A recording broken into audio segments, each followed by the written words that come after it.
The census counted 229,373 census farms as of May 2006, down 7.1% from 2001. Nearly half of all farm operators reported an off-farm job or business in the 2006 census. From 2001 to 2006, the population has increased by 5.4%. Immigration rates only add to the population, and according to the medium growth scenario, Canada will receive roughly 333,600 immigrants a year by 2036, compared to 252,500 in 2010.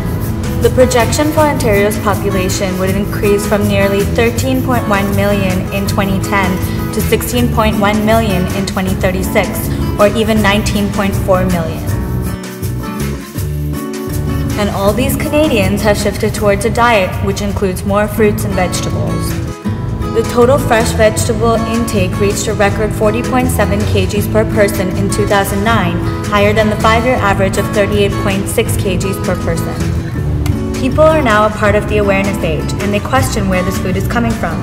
How fresh is it? What pesticides were used? How did it get here? Were they imported?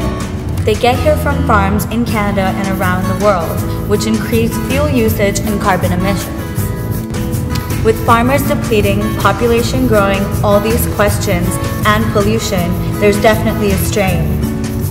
How do we find a sustainable solution to provide enough for everyone, forever?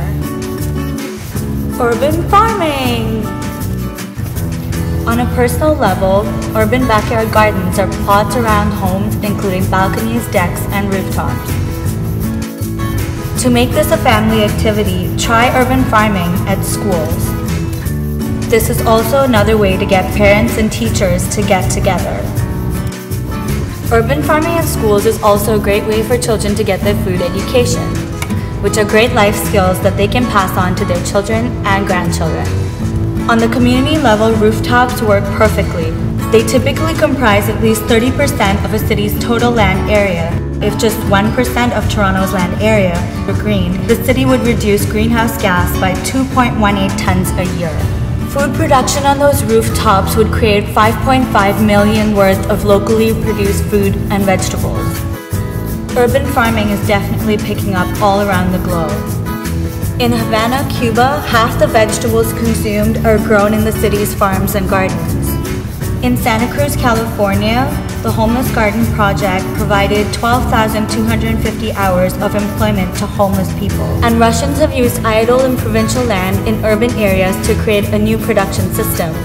This system produces 30% of the total food grown in the country and 80% of the vegetables. So let's work towards a food system that is ecological, equitable, and financially viable.